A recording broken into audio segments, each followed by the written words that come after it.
आए हुए भारत भारती के सारे कार्यकर्ता बंधु भगिनी कार्यक्रम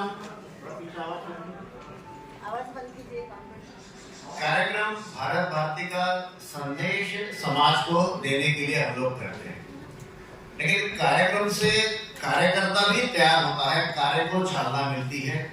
कार्यक्रम का उद्देश्य ये है कि भारत भारती उस शहर में परिचित हो जाए।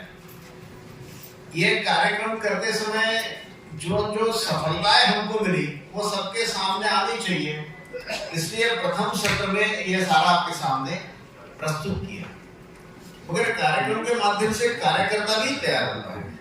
कार्यक्रम में कुछ कमी रह गई तो बहुत चिंता करने की आवश्यकता नहीं। कमी रह गई इसका मतलब ये है कि नया आदमी तैयार हो रहा है। वही लोग साथ साथ करते रहे, ये अपेक्षित भी नहीं है। सूरत में शुरू हुआ 2005 में, अब पूरी नई टीम है। 2005 वाले लोग तो अभी प्रदेश स्तर पर, राष्ट्रीय स्तर पर है, तो नए लोग भी तैयार होना, ये भी कार्यक्रम का उद्देश्य। कार्यक्रम के बाद में बैठकर मूल्यांकन करना, शुद्ध बोध करना, गलतियों को ठीक करना, अगले नए योजना का विचारोपण करना, ये सारा प्रक्रिया का भाग है। उसमें से कुछ की झलक आपने देखी। समाज में कुछ लोग नेतृत्व करने वाले होते हैं, अग्रणी होते हैं, उनको कार्यक्रम में बुलाएंगे, वो बोलेंगे कि मैं बहुत बिजी हूँ, लेकिन वे कार्यक्रम में आते हैं। अगर उनको अध्यक्ष के नाते बुलाया, विशेष अतिथि के नाते बुलाया, तो वे कार्यक्रम में आते हैं। नॉट नेसेसरी कि वो कोई मंत्री हो, गवर्नर हो, फिल्म स्टार हो। समाज में भी अलग अलग प्रकार के लोग हैं। पटेल समाज का अध्यक्ष है, प्रजापति समाज का सेक्रेटरी है, महाराष्ट्र मंडल का प्रमुख है, ऐसे अनेक सामाजिक अग्रणी हैं। वो भी भारत भारती से जुड़ने चाहिए, क्योंकि वो उस समाज के वर्ग में पहुंचने का प्रवेश द्वार है। और इसलिए बंगलोर की हमारी राष्ट्रीय कार्यकारी मंडल की मीटिंग में ऐसे समूचे देश भर से कुछ लोगों को हमने चुना। गुजरात के बाहर जितने गुजराती रहते हैं, उनकी संगठना है, उनके चुनाव होते हैं, उनके एक राष्ट्रीय अध्यक्ष होते हैं। और गुजरात सरकार, गुजरात के बाहर अगर गुजराती इकट्ठा होकर के गुजरात भवन बनाना चाहते हैं तो 40 लाख की ग्रांट देते हैं। वैसे ही महाराष्ट्र की सरकार, महाराष्ट्र के बाहर अगर मराठी समाज इकट्ठा होकर कोई गतिविधि करता है, हमारे गांधीनगर में महाराष्ट्र मंडल है, वो द्वैमासिक निकालता है, उसको 1.25 लाख रुपए की ग्रांट महाराष्ट्र से आती है। तो इस प्रकार के जो सामाजिक अग्रणी, तो गुजरात समाज के अध्यक्ष श्री संजय भाई पटेल, इनको हमने बंगलोर में बुलाकर उनको सम्मानित किया। पूरे देश में अग्रवाल समाज धनिक है, बुद्धिशाली है, सामाजिक नेतृत्व करने वाला है। उनका एक अग्रोहा ट्रस्ट है, उसके प्रमुख सीए उत्तम प्रकाश अग्रवाल, इनको भी बंगलोर में बुला के हमने सम्मानित किया। पूरे देश के नहीं, पूरी दुनिया के सिंधियों का एक संगठन है, वर्ल्ड सिंधी काउंसिल, उसके महेश जी छाबरिया, वो बंगलोर में रहते हैं, वे भी भारत भारती से जुड़े हैं, उनको सम्मानित किया है। पूरे देश में फैला हुआ नायर समाज, उसके नायर सर वो बंगलोर में ही रहते हैं, उनको सम्मानित किया। 1000 वर्ष पूर्व गुजरात के सौराष्ट्र से जो तमिलनाडु गए, वे सौराष्ट्रियन तमिल समाज, उसके राम सुब्रमण्यम जी मदुरई में रहते हैं, और पूरे तमिलनाडु में 24 लाख की संख्या में सौराष्ट्रियन तमिल समाज है। उसमें से कुछ प्रतिनिधि अपने इसमें अधिवेशन में आए, तो आप जगह पे खड़े हो जाइए। ये सब लोगों के पूर्वज गुजरात से तमिलनाडु गए हैं। आज इनके नाम, ये महेश भाई, सतीश भाई, अमित भाई ऐसे नहीं है, ये बाल सुब्रमण्यम है, शंकर नारायण है, बालकृष्ण, ऐसे ही नाम है, लेकिन ये मूल सौराष्ट्र से गए हैं। इनके भी हमने इनको जोरदार से इनका भी हमने वहां पर, इनके प्रमुख जो है राम सुब्रमण्यम जी, इनका सम्मान हमने वहां पर किया। तो ऐसे आप प्लीज बैठ जाइए। ऐसे ही अपने जैन समाज के अग्रणी हैं जो अपने सभागृह में उपस्थित है, ये अपने सुरेश जी जैन, इनको अपने उस्ताद समाज के भी अध्यक्ष हैं, इनको भी सम्मानित किया और यहाँ पर बैठे। मंच पर से शुरुआत होकर के सभागृह में जाके बैठने की तैयारी, यही भारत भारती की प्रगति की यात्रा है। अपने कृष्णा भट्ट जी का मैंने कल उल्लेख किया था, उस कार्यक्रम में इनके द्वारा सबका सम्मान हुआ।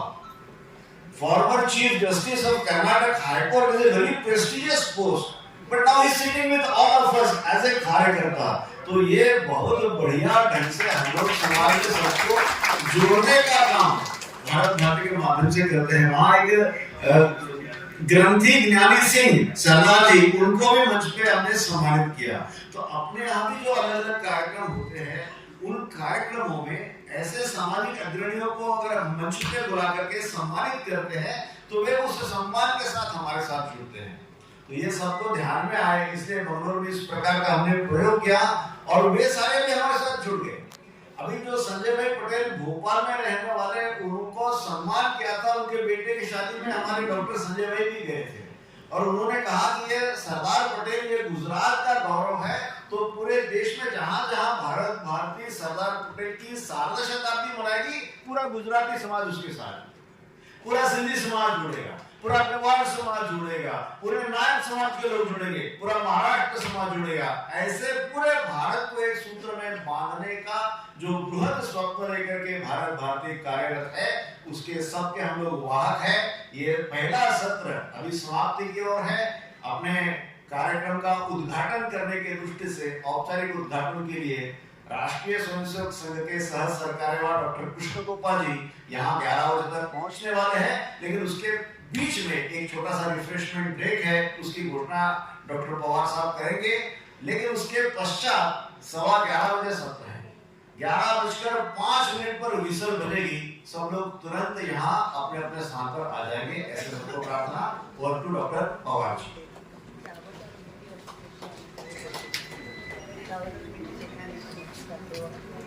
एक बार जोरदार तालियां।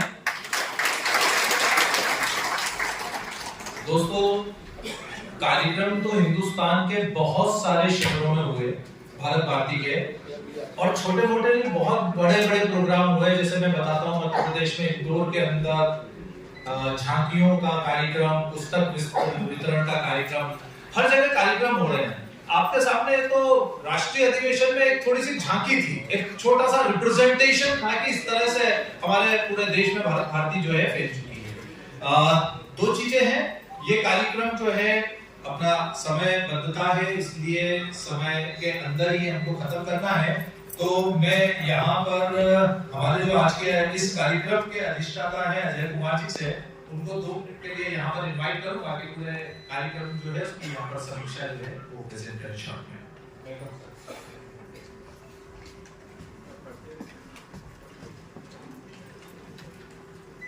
हमारा राष्ट्रीय अध्यक्ष विनय जी टकराले जी, मंच में उपस्थित सभी महाजनों को नमस्कार।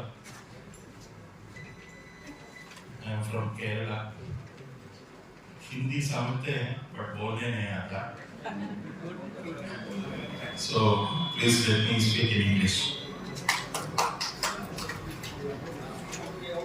So केरल से इस बार 3 ही आदमी आए हैं। हमारा सुधीर जी हैं, सचिन, एक मिनट, सुधीर ये डेप्यूटी डायरेक्टर ऑफ एग्रीकल्चर था केरल में, और MN Radhakrishna Kumar sir is Kerala. He is actually in Hyderabad, but he controls all the activities in Kerala. So we have been planning everything.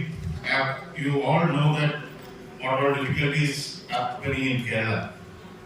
So when I see all the states in India is coming together and conducting such massive programs, I am awestruck how to do such programs in Kerala.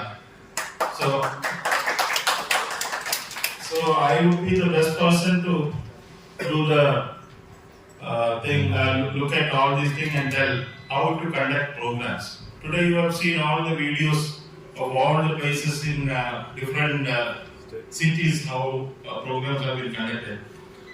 So I've been watching that. All these states, the governors have attended the program. That is what it was very clear.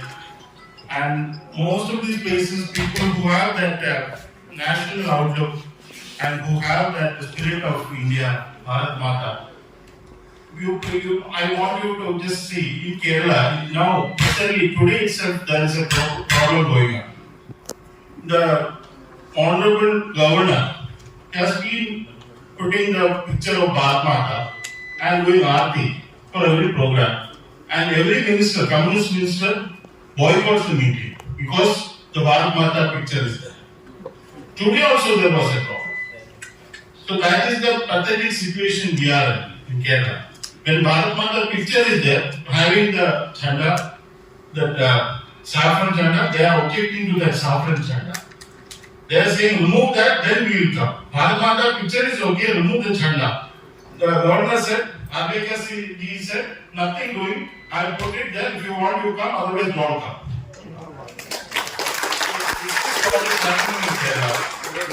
So we want to put the same picture, the same chanda everywhere in Kerala. This is what we are trying to do. So that I want to support all Bharat Party members. Tamil Nadu, a lot of people are, I am so happy. Tamil Nadu and Kerala is the places where Bharat Party has to work the most. In Gujarat, there is no need because everybody is having the Bharat Party mindset. Kerala is a place where it is far away from the mindset of Bharat Party. So we have to change it. A lot of our friends are communists. Slowly they are changing. That is a big good thing happening there. But they cannot openly say. Because always in rule is the Congress or the communists. BJP never came to power. So let me say, I was so awestruck. All of you, I wanted to talk about each and every program which has been seen. That is my duty today, but I am not doing that. 2 minutes only given to me. Every program showed, and it was very inspiring. Especially for a person like me from Kerala. We want to do such programs in Kerala and make Bharat Party great in Kerala also. I want all your support and blessings actually, prayers actually, to bring Kerala back into the fold of Bharat Mata.